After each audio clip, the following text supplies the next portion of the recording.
اور دوسری جانب آپ کو لیے چلتے ہیں، اس وقت رانا مشہود میڈیا سے بات کر رہے ہیں. موجود ہے، پہلے اس کا جواب دے دیں پھر اگلی بات کریں. ہمارا کام جو ہے عدالتوں کو چلانا نہیں ہے، ہمارا کام اداروں کو چلانا نہیں ہے. ہم نے ہمیشہ کہا کہ فیصلے میرٹ کی بنیاد پر ہونے چاہیے. یہاں پر جو فیصلے ہیں وہ بڑے ڈیزائنڈ اور بڑے طریقے سے جو ہے وہ لینے کی کوشش کی گئی. تو یہ سہولت کاری جو ہے، یہ جو جوڈیشل کو کیا گیا جس میں نواز شریف صاحب کو نااہل کیا گیا، وہ جج صاحبان تو سارے پینشنیں لے رہے ہیں. وہ جج صاحب جو ہیں وہ سارے جو پرکس اینڈ پریویلیجز ہیں وہ انجوائے کر رہے ہیں. لیکن بھگتا کس نے؟ پاکستان کی عوام نے. بھگتا کس نے؟ پاکستان نے. ہونا تو یہ چاہیے تھا کہ جن کے فیصلے غلط ثابت ہو گئے ان کی پرکس اینڈ پریویلیجز کو بند کر دینا چاہیے، تاکہ آئندہ کوئی اس طرح کا فیصلہ کرنے کی خلاف آئین اور خلاف قانون جرأت نہ کرے. میری بات تھوڑی تلخ ہے، لیکن آج کیا جو پاکستان کی عوام جو بلک رہی ہے، جو سسک رہی ہے، جو اپنے بچوں کی شادیاں نہیں کر پا رہے، بیٹیاں گھروں میں بیٹھی ہیں، جو ملازمتیں نہیں جن کو مل رہی، جو اپنے گھروں کا چولہا نہیں جلا پا رہے، اس کے محرکات نے سب سے بڑا محرک جو تھا وہ ثاقب نثار کا وہ فیصلہ تھا، اس بینچ کا وہ فیصلہ تھا جس نے نواز شریف صاحب کو نااہل کیا.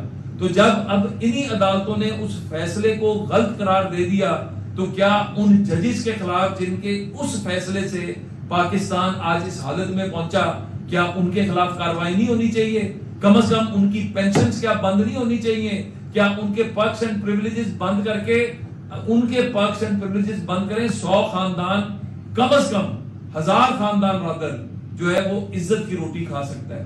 تو میں تو صرف یہ کہوں گا کہ جزا اور سزا کیا صرف اس ملک کے سیاستدانوں کے لیے؟ جزا اور سزا کیا صرف اس ملک کے اندر جو ہے کچھ لوگ جو ہیں اس سے ماورا ہیں؟ کوئی مقدس گائے نہیں ہونی چاہیے.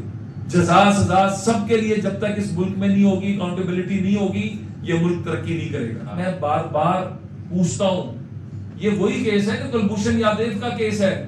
تو کلبھوشن یادیو کو تو آپ کہتے ہیں کہ اس کو بالکل کوئی رعایت نہیں دینی، اور یہاں پر رعایت پر رعایت دیتے ہیں، اور آپ ایسے پریسیڈنٹ سیٹ کر رہے ہیں. کیا کل طالبان میں سے کوئی جس نے حملے کیے ہمارے اداروں کے اوپر، وہ آگے بھی جب کیا اس کو بھی یہ کنسیشن دیں گے آپ؟ کیا آپ اس طرح کے دہشت گردوں کو بھی یہ کنسیشن دیں گے؟ کیونکہ یہ سیاسی کام نہیں تھا، یہ دہشت گردی تھی. دہشت گردی کو دہشت گردی کے طور پر ہی دیکھنا چاہیے. امریکہ میں کیپٹل ہل کے اوپر صرف مظاہرین اندر گئے تھے، توڑ پھوڑ نہیں کی تھی، اور وہ کیپٹل ہل تھا. عمر قیدیں ملی، کسی نے آواز اٹھائی، کسی نے کہا کہ وہاں پہ ہیومن رائٹس کی وائلیشن ہوئی ہے.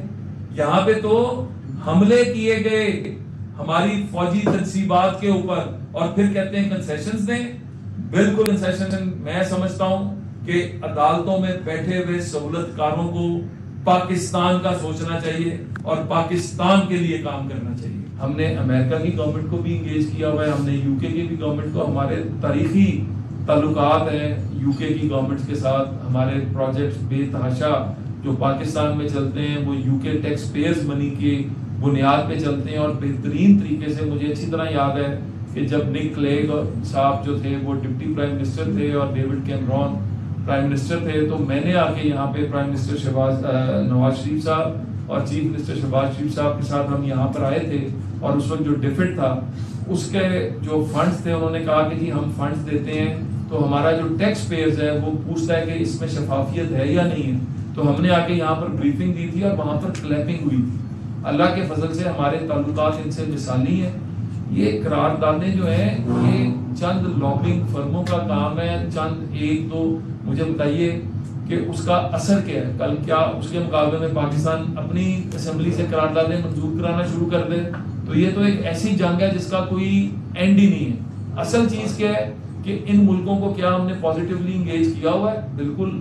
امریکہ کے اندر قرارداد آتی ہے اور امریکہ کہتا ہے کہ ہم اس پاکستان کی حکومت کے ساتھ چلیں گے، ہم ان کے ساتھ کھڑے ہوں گے.